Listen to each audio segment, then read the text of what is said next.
গুৱাহাটীৰ পাণ্ডুৰ লুইটত যুৱকৰ মৃতদেহ উদ্ধাৰ হৈছে। মৃত যুৱকজনৰ নাম ডিব্ৰুগড়ৰ আকাশ দাস। আমিন গাঁৱৰে লুইটত উঠি অহা প্ৰত্যক্ষ কৰিছিল স্থানীয় লোকে। পিছত পাণ্ডুঘাটত নদী আৰক্ষীয়ে উদ্ধাৰ কৰিছে মৃতদেহটো। আমি জনাবলৈ চেষ্টা কৰিছোঁ, গুৱাহাটীৰ পাণ্ডুৰ লুইটত যুৱকৰ মৃতদেহ উদ্ধাৰক লৈ চাঞ্চল্যৰ সৃষ্টি হৈছে। তেখেতৰ নাম আকাশ দাস বুলি জানিব পৰা গৈছে। আমিন গাঁৱৰে লুইটত উঠি অহা প্ৰত্যক্ষ কৰিছিল স্থানীয় লোকে। পাণ্ডুঘাটত নদী আৰক্ষীয়ে উদ্ধাৰ কৰিছে মৃতদেহটো ইতিমধ্যে। আৰু মৃতদেহটোৰ পৰিচয় উদ্ধাৰ হৈছে। সেইগৰাকী ডিব্ৰুগড়ৰ বুলি জানিব পৰা গৈছে আকাশ দাস। লুইটত উঠি আহিছিল। স্থানীয় লোকে প্ৰত্যক্ষ কৰিছে।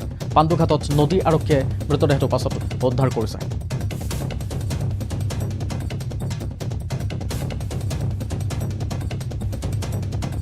আহি দেখা পালোঁ যে মাছমৰীয়াৰ জালত এটা মানুহ লাগিল।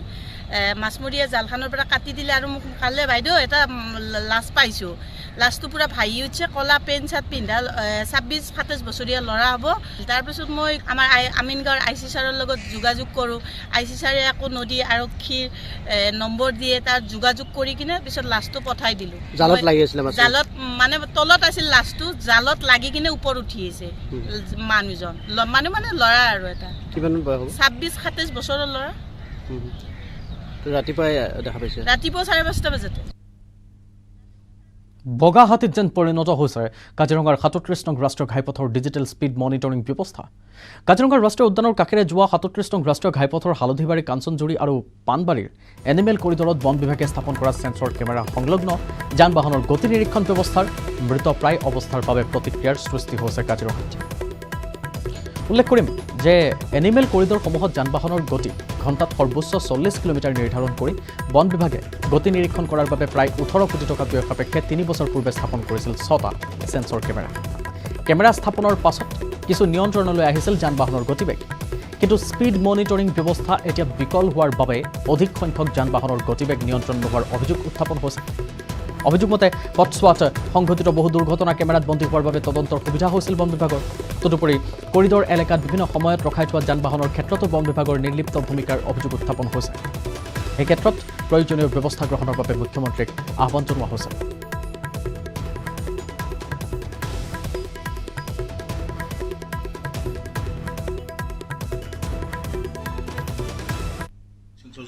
তেওঁলোকৰ যিটো কণ্ট্ৰেক্টৰ আছিলে সেই পাৰ্টিটো তেওঁলোকৰ এগ্ৰিমেণ্ট মতে তেওঁলোকৰ কাম সম্পূৰ্ণ হৈ গ'ল।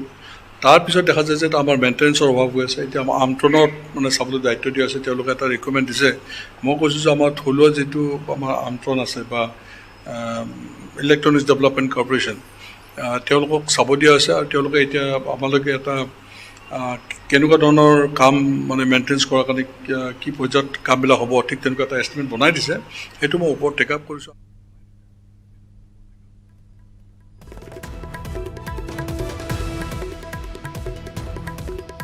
আৰু এই বিষয়টো সংক্ৰান্তত আমাক অধিক জনাব সাংবাদিক বিতুপন বৰাই। বন্যপ্ৰাণী সুৰক্ষাৰ ক্ষেত্ৰত যেন কাজিৰঙা ৰাষ্ট্ৰীয় উদ্যান কৰ্তৃপক্ষৰ চৰম হেমাহি। কাৰণ কাজিৰঙা ৰাষ্ট্ৰীয় উদ্যানৰ দক্ষিণে যোৱা 37 নম্বৰ ৰাষ্ট্ৰীয় ঘাইপথত আছে 9টাকৈ এনিমেল কৰিডৰ। আৰু সেই এনিমেল কৰিডৰসমূহত বন্যপ্ৰাণী সুৰক্ষাৰ কাৰণে 6টা স্থানত ছেন্সৰ কেমেৰা স্থাপন কৰা হৈছিল। আৰু সেই ছেন্সৰ কেমেৰাৰ জৰিয়তে বিভিন্ন সময়ত দ্ৰুত বেগত অহা বাহনসমূহক নাকি লগাবলৈ সক্ষম হৈছিল বন বিভাগ আৰু প্ৰশাসন। কিন্তু এতিয়া যেন সেয়া বগাহাতীলৈ পৰিণত হ'ল। মাত্ৰ 3 বছৰতে সকলো যি ছেন্সৰ কেমেৰা আছিল চব বিকল হৈ পৰিলে, কাৰণ তেওঁলোকৰ মেইনটেনেঞ্চ কৰিবলৈ তেওঁলোকৰ মানুহ নাই। মোৰ লগত আছে এই সমগ্ৰ ঘটনাৰ ওপৰত প্ৰতিক্ৰিয়া প্ৰকাশ কৰিবলৈ যুৱ ছাত্ৰ পৰিষদৰ লোক আছে, বোকাখাত জিলা সমিতিৰ, তেওঁৰ পৰা আচলতে জানিম। যিহেতু দেখিছে বন্যপ্ৰাণী সুৰক্ষাৰ কাৰণে 18 কোটি টকা ব্যয় কৰি 6টা ছেন্সৰ কেমেৰা স্থাপন কৰা হৈছিল, কিন্তু সেয়া সম্পূৰ্ণৰূপে বিকল হ'ল মাত্ৰ 3টা বছৰতে। কি ক'ব? চাওক, আমাৰ কাজিৰঙাখনত দেখিবলৈ পোৱা গৈছে যে আমাৰ কাজিৰঙাখনত অকল লুটি-পুটি খাবৰ বাবে দুটামান বিভাগ ইয়াত জন্ম হোৱাৰ আমি দেখা পোৱা গৈছে। আপুনি যদি চাই যে 18 কোটি টকা ব্যয় সাপেক্ষে যিটো কাজিৰঙাত ছেন্সৰ কেমেৰা লগোৱা হৈছিলে, যিটো জীৱ জন্তুক ৰক্ষণাবেক্ষণ দিবৰ বাবে বা গাড়ীবিলাকৰ স্পীড লিমিটটো ভাল ধৰণে 40 কিলোমিটাৰ ওপৰত গৈছে নেকি, তেখেতসকলক জৰিমনা ভৰাই সেই গাড়ীবিলাকক আমি 40 কিলোমিটাৰ ওপৰত যাতে গাড়ীবিলাক গতিবেগ বৃদ্ধি কৰিব নোৱাৰে তাৰ কাৰণে যিটো ছেন্সৰ কেমেৰা লগোৱা হৈছিল, আমি যুৱ ছাত্ৰ পৰিষদে বা কাজিৰঙাবাসী ৰাইজে অতি আনন্দিত আৰু গৌৰৱান্বিত হৈছিলোঁ।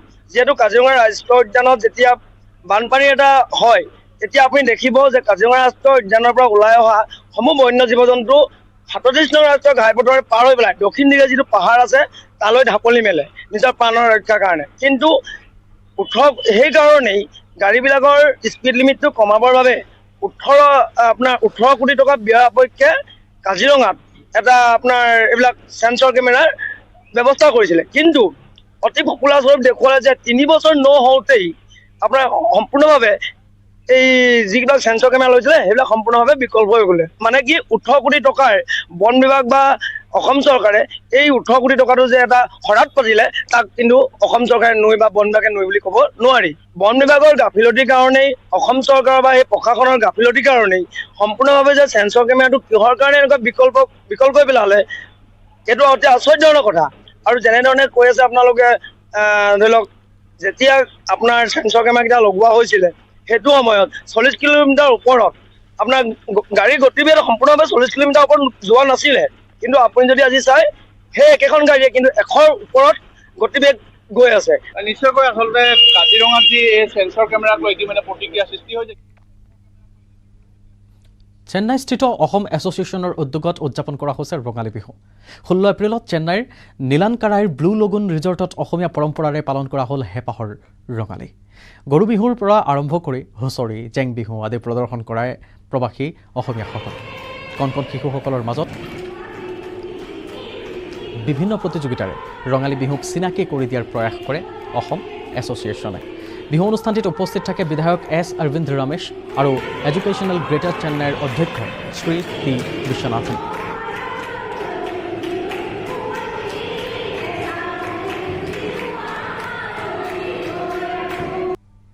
বহিৰ্ৰাজ্যতো ৰঙালী বিহুৰ এনেকৈয়ে আনন্দ উল্লাস। আন্দামান নিকোবৰ আৰু বিশাখাপট্টনমৰ প্ৰবাসী অসমীয়া লোকসকলেও উদযাপন কৰিছে ৰঙালী বিহু। এনাজৰী বিশাখাপট্টনমৰ উদ্যোগত প্ৰবাসী অসমীয়াসকলে বিভিন্ন বাৰেৰহণীয়া সাংস্কৃতিক অনুষ্ঠানেৰে অতি উলহ মালহেৰে উদযাপন কৰিছে ৰঙালী বিহু। প্ৰবাসী অসমীয়াসকলে হুঁচৰি জেং বিহু মুকলি বিহু সমবেত সংগীত বিহু নাচকে ধৰি প্ৰায় 25টা অনুষ্ঠানেৰে অনুষ্ঠিত কৰিছে সাংস্কৃতিক সন্ধিয়া। বিহুৰ লগত সংগতি ৰাখি পিঠা লাড়ু চিৰা দৈ জলপান নিশাৰ বিহুৰ আহাৰো আয়োজন কৰা হৈছে। প্ৰায় শতাধিক প্ৰবাসী অসমীয়া উপস্থিত থকা বিশাখাপট্টনমৰ ৰঙালী বিহুত উপস্থিত থাকে এপ'লো বিশাখাপট্টনম হাস্পতালৰ বিশিষ্ট চিকিৎসক ডাক্তৰ দিব্যকুমাৰ বৰুৱা আৰু অসম চিকিৎসা মহাবিদ্যালয়ৰ অধ্যাপক ডাক্তৰ সৌৰভ বৰকাকতি।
তেওঁলোকে সকলোৱে ইয়াত ভাগ ল'লে আৰু আমাৰ এই বিহু উদযাপন খুবেই সফল হৈছে আৰু আমি সেইবাবে সকলো অসমবাসী ৰাইজক আমাৰ অসম এছ'চিয়েশ্যন আন্দামান নিকোবৰ দ্বীপপুঞ্জৰ ফালৰ পৰা বহুত বহুত ধন্যবাদ জনাইছোঁ আৰু আমি আশা ৰাখিছোঁ আমাৰ ইয়াৰ অসমীয়াসকল ভালে কুশলে ইয়াত থাকক। লৈছোঁ আৰু এটা বিৰতি। কেৱল ষ্ট্ৰং নহয় মাইথান ষ্ট্ৰং মাইথান ষ্টীল নিৰ্মাণৰ মানদণ্ড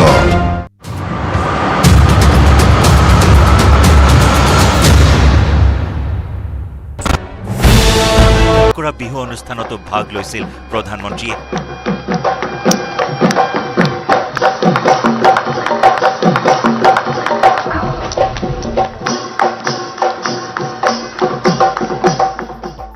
ফেব্ৰুৱাৰীত দিল্লীৰ শ্ৰী গুৰু ৰবিদাস বিশ্ৰাম ধাম মন্দিৰত আয়োজিত ৰবিদাস জয়ন্তীৰ লগতে গৃহ সমষ্টি বাৰাণসীৰ দেৱ দীপাৱলী মহোৎসৱতো ভাগ লৈছিল প্ৰধানমন্ত্ৰী নৰেন্দ্ৰ মোদীয়ে মকৰ সংক্ৰান্তিৰ পবিত্ৰ ক্ষণত প্ৰয়াত কেন্দ্ৰীয় মন্ত্ৰী ৰামবিলাস পাছোৱানৰ বাসভৱনত চৌৰা দহি ভোজৰ অনুষ্ঠানতো সোঁশৰীৰে উপস্থিত আছিল প্ৰধানমন্ত্ৰী নৰেন্দ্ৰ মোদী এখন দেশ ভিন্ন সংস্কৃতি অন্তৰৰ গভীৰ আকুতিৰে এনে বৈচিত্ৰ্যৰ মাজত সমন্বয় বিচাৰি ভাৰতবৰ্ষৰ ইমূৰৰ পৰা সিমূৰলৈ প্ৰতিটো উৎসৱতে চামিল হোৱাৰ প্ৰয়াস কৰিছে প্ৰধানমন্ত্ৰী নৰেন্দ্ৰ মোদীয়ে news desk report news 18 Assam north east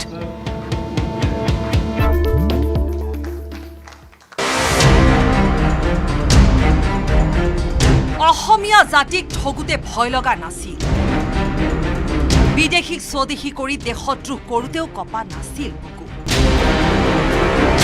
নায়কৰ নাটক কৰা প্ৰতীক হাজেলাৰ এতিয়া ভয় লাগিছে স্বেচ্ছামূলক অৱসৰ বিচাৰিছে প্ৰতীক হাজেলা প্ৰতীক হাজেলা অসমীয়া জাতিয়ে বিশ্বাসত লোৱা IAS প্ৰতীক হাজেলাৰ কথাই কৈছো অসমীয়া জাতিয়ে অসমৰ ভেটা ৰক্ষা কৰা নায়কৰ ভাও দিয়া প্ৰতীক হাজেলা যে উধে আছিল সেয়া কেগৰ প্ৰতিবেদনতে স্পষ্ট হ'ল প্ৰতীক হাজেলাই NRC প্ৰস্তুতৰ নামত কেলেংকাৰী কৰি প্ৰাক্তন CJI ৰঞ্জন গগৈ কৃপাত ভূপাললৈ ডেপুটেশ্যনত গৈছিল ডেপুটেশ্যন শেষ হোৱাত অসমলৈ উভতি অহাৰ বাদে গত্যন্তৰ নথকা হাজেলা এটা উপায়ন্তৰ হাজেলাক এতিয়া VRS লাগে বুধবাৰে মুখ্যমন্ত্ৰী ইয়াকে লৈ প্ৰকাশ কৰিলে প্ৰতিক্ৰিয়া হাজেলাক অসমত ৰাখি বদনামৰ ভাৰ নলয় অসম চৰকাৰে অসমলৈ আহি তেওঁ যদি কাম কৰিব নোখোজে মইনো তেওঁক দৰমহা কিয় দি থাকিম গতিকে তেওঁ যদি VRS যাই যাব কিন্তু যিদিনাখন পুলিচে মাতিব তেওঁ আহিব লাগিব তেওঁৰ কেছটো অলৰেডি আমি ৰেফাৰ কৰি দিছো ডাইৰেক্টৰ অফ ইকনমিক এণ্ড ভিজিলেন্সক অফিচিয়েলি FIR ৰেজিষ্টাৰ কৰাৰ কাৰণে গতিকে তেওঁ যদি সঁচাই VRS দিয়ে এইটো অসমীয়া জাতিৰ এটা বিজয় হ'ব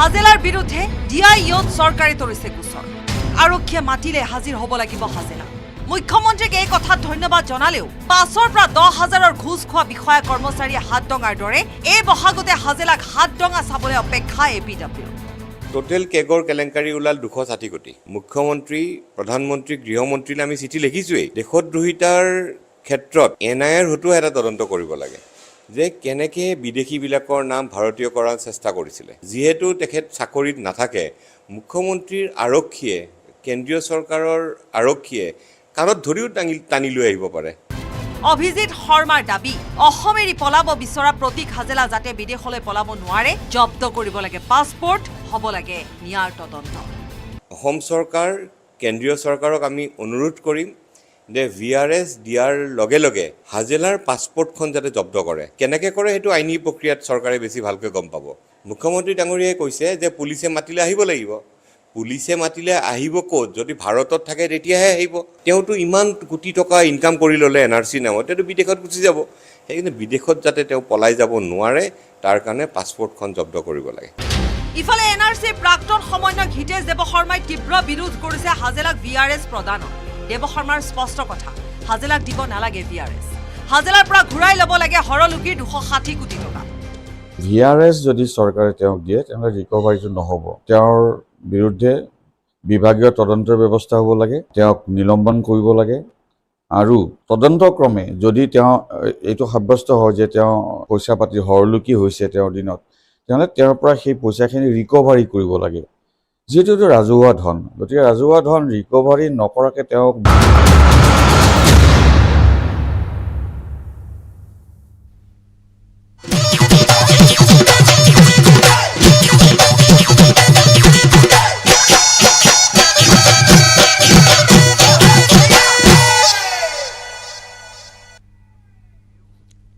কবিতা লগা লিডুৰ ৰঙালী বিহুৰ মঞ্চ লিডুৰ কেন্দ্ৰীয় ৰঙালী বিহু উৎসৱ উদযাপন সমিতিৰ ব্যতিক্ৰম ধৰ্মী এক পদক্ষেপ লিডু শাখা সাহিত্য সভাৰ সহযোগত উদযাপন কৰা হয় বহাগৰ এটি কবিতাৰ দিন শীৰ্ষক মনোগ্ৰাহী কাব্য অনুষ্ঠান।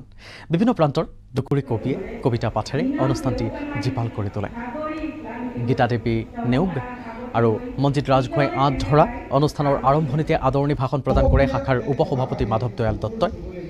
এই অনুষ্ঠানটিত ত্ৰিমাসিক কাব্যালোচনী দয় কাউৰ ৰঙৰ কবিতা উন্মোচন কৰে লিডু কলেজৰ অধ্যক্ষ ডক্টৰ কৃপা প্ৰসাদ উপাধ্যায়ে।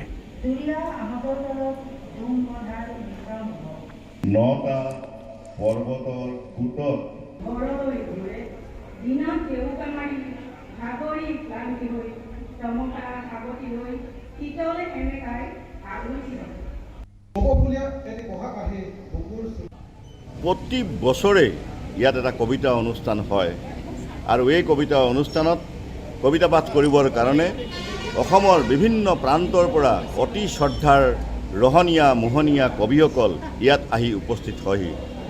আজিও এই 58 বছৰীয়া এই যাত্ৰাত আমি আজি এই আবেলি এটা সুন্দৰ অনুষ্ঠান ইয়াত আমি উপস্থাপন কৰিলোঁ। কবিসকলে সুন্দৰ সুন্দৰ কবিতা গালে, অভিভূত হ'লোঁ। বিশেষকৈ কেইটামান অতি উন্নত সুন্দৰ মানদণ্ডৰ কবিতা ইয়াত পাঠ কৰা হ'ল, যিবিলাকে হৃদয় চুলে। এয়া আমাৰ লিডুৰ গৌৰৱ।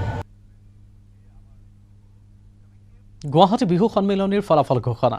বিহু সাম্ৰাজ্ঞীৰ খিতাপ লাভ কৰিছে গুৱাহাটীৰ প্ৰতীক্ষা ৰাণী বৰগোহাঁয়ে। মৰাণৰ বন্যানী গগৈৰ শিৰত বিহু ৰাণীৰ খিতাপ। বিহু কুঁৱৰীৰ খিতাপ দখল কৰিলে লখিমপুৰৰ অনন্যা ফুকনে। শ্ৰেষ্ঠ ঢুলীয়াৰ খিতাপ লাভ কৰিলে দুলুমণি বৰাই। আনহাতে শ্ৰেষ্ঠ পেঁপাবাদক সন্মান লাভ কৰিছে সেয়া দেৱজিৎ তামুলীয়ে। 7গৰাকী বিহুৱতীয়ে অংশগ্ৰহণ কৰিছিল গুৱাহাটী বিহু সন্মিলনীৰ এই প্ৰতিযোগিতাত।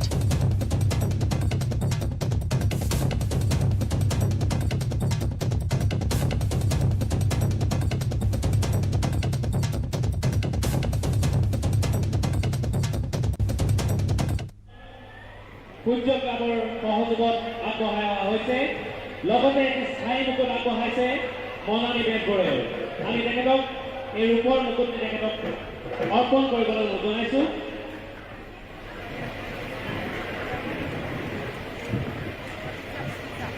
ইয়াৰ পাছতে আমি স্থায়ী মুকুটটো আগবঢ়াবলৈ জনাইছোঁ।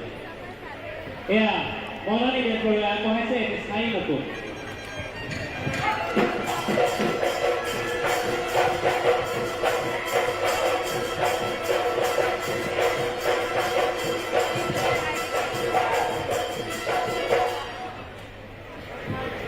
সন্মানীয় ব্ৰজেন বৰুৱাদেৱৰ কন্যা মনানী বেজবৰুৱা, আমি তেখেতৰ বাবে এটা হাত চাপৰি ৰাইজৰ পৰা কামনা কৰিছোঁ।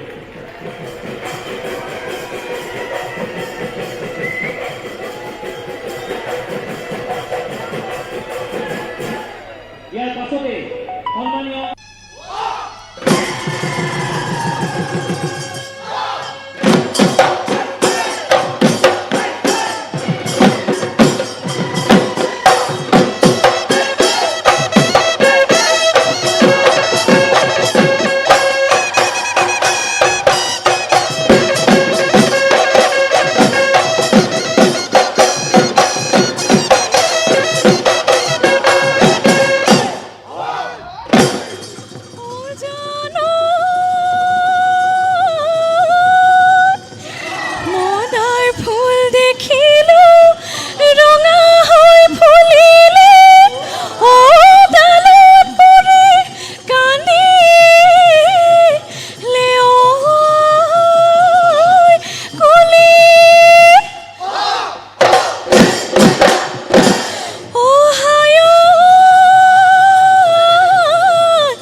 ফুল ফুলিলে হাই দেহি ঐ চিঙি আনো লাগে দেহি তোমাৰে খোপাতে গুজি দিবলৈ তোমাৰে খোপাতে গুজি দিবলৈ।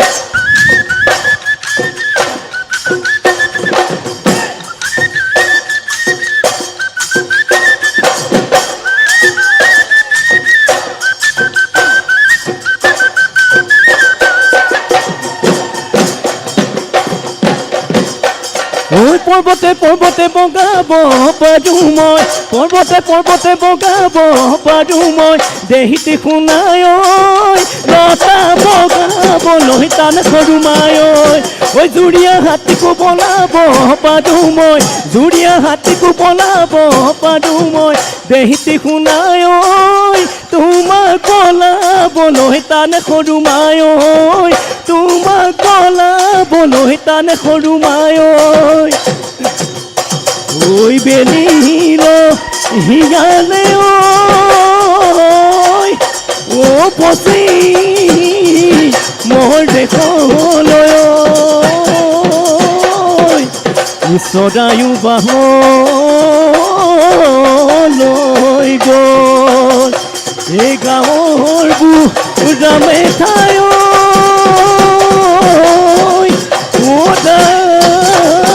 দুধ দিব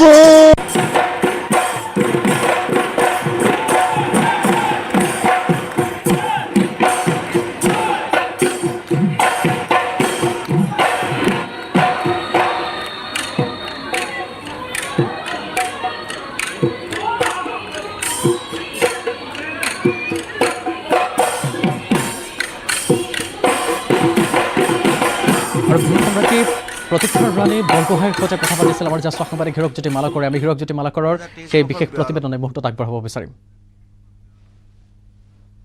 2023 বৰ্ষৰ লতাশিল যি বিহু সম্ৰাকী সেই বিহু সম্ৰাকী খিতাপ লাভ কৰিবলৈ সক্ষম হৈছে কাহিলীপাৰা নিবাসী প্ৰতীক্ষা বৰগোহাঁই আৰু এই মুহূৰ্তত মোৰ লগত প্ৰতীক্ষা ৰাণী বৰগোহাঁই উপস্থিত আছে আৰু তেখেতৰ সৈতে কথা পাতিম সকলো এটা সপোন থাকে যে বিহু সম্ৰাকী হোৱা এই সপোন আপোনাৰ পূৰ্ণ হ'ল কি প্ৰথমে প্ৰতিক্ৰিয়া কি জানে নমস্কাৰ ইমান ৰাতিপুৱাই আমাৰ ঘৰলৈ অহাৰ বাবে সপোন বুলি নকওঁ আৰু বিহুৱতী হোৱাৰ পিছত ভাবিছিলোঁ এদিন হ'লেও সম্ৰাজ্ঞী হ'ম ভাল লাগিছে আজি সেই কিতাপটো মোৰ শিৰত জিলিকি উঠাৰ বাবে যথেষ্ট কষ্ট কৰিবলগীয়া হৈছে এই কিতাপটোৰ বাবে এই যাত্ৰাটো কেনেকুৱা আছিল আচলতে প্ৰথমবাৰ যি ক'বলগীয়া হয় যাত্ৰাটো কেনেকুৱা আছিল আচলতে সৰুৰ পৰা নাচোঁ তাৰপিছত বিহুৱতী কমছত জইন কৰিলোঁ তাৰপিছত ভাবিলোঁ যে ইয়াৰ নেক্সট প্ৰজেক্টটো হৈছে আপোনাৰ বিহু সম্ৰাজ্ঞী তাৰ বাবে মই বিশেষভাৱে প্ৰস্তুতি চলাইছিলোঁ কিন্তু মই প্ৰথমবাৰতে কেতিয়াও সফল হোৱা নাছিলোঁ বহুত কষ্টৰ ফলত বহুত কষ্ট কৰি মোৰ গোটেই পৰিয়ালে মোক মোৰ লগত জড়িত হৈ আছে তাৰ ফলত মই এই সন্মানটো পাবলৈ মই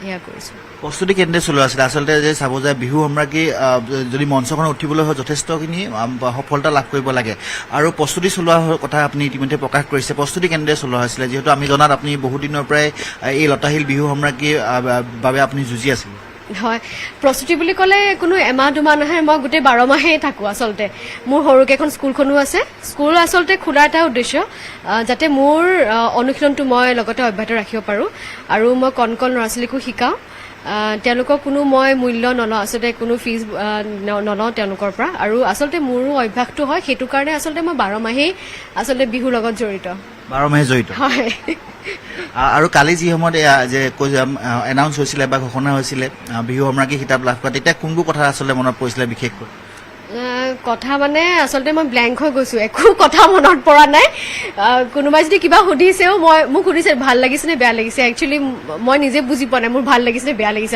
আচলতে চাগে ভাল লাগিছে তাৰপিছত ইমান দিনৰ এটা সপোন এটা পূৰ্ণ হ'ল সেইটো কাৰণে খুব সুখী বিহু সম্ৰাজ্ঞী যিহেতু দেখিব পোৱা যায় লতাশিল বিহু সম্ৰাজ্ঞী পূৰ্বতে বহুত বিতৰ্ক হোৱা দেখিবলৈ পোৱা যায় এইবাৰ কিছু সেই বিতৰ্কৰ পৰা দূৰত থকা দেখিবলৈ পোৱা গৈছে পূৰ্বত যদি চাব যায় 2020 বৰ্ষৰ বিতৰ্ক হৈছিল তাৰ আগতো হৈছিলে এইবাৰ কেনেকুৱা ধৰণৰ বিতৰ্কৰ কথা এতিয়া নকওঁ এতিয়া এটা ভাল মনৰ সুন্দৰ পৰিৱেশত আছোঁ সেইবাবে মই যি হৈ গ'ল বা মই ইমান বিশেষ নাজানো তাৰ বিষয়েও কিন্তু এইবাৰ সকলোবোৰ সুখী আৰু গোটেই বিচাৰকৰ পৰা আদি কৰি গোটেই দৰ্শকসকলে মোক ছাপোৰ্ট কৰিছে ভাল পাইছে খুব আহি পেলাই অডিয়েন্সৰ দৰ্শকসকলে আহি পেলাই কৈছে খুব সুন্দৰ নাচিছা মই তাতেই সন্তুষ্ট তেতিয়ালৈকে মোৰ কোনো বিজয় হিচাপে ঘোষণা কৰা নাছিলে আহি পেলাই সকলোৱে আহি পেলাই লগ ধৰিছেহি কৈছে তোমাৰ নাচ আজি খুব ভাল হৈছে তুমি হাৰা জিকা তাক লৈ তুমি মন নকৰিবা সেয়া নকৰিবা দুখ নকৰিবা কিন্তু চৰকাৰৰ নীতিগত পদক্ষেপ স্বচ্ছতাৰ বাবে সমগ্ৰ দেশতে গ্ৰহণ কৰা ব্যৱস্থা আৰু জাতি গঠন আৰু আচৰণ পৰিৱৰ্তনৰ বাবে স্বচ্ছতা মিছন সফল হৈছে এক বাৰ্তালাপত এই মন্তব্য কৰিছে কেন্দ্ৰীয় স্বাস্থ্য আৰু পৰিয়াল কল্যাণ মন্ত্ৰী মনসুখ মন্দব্যই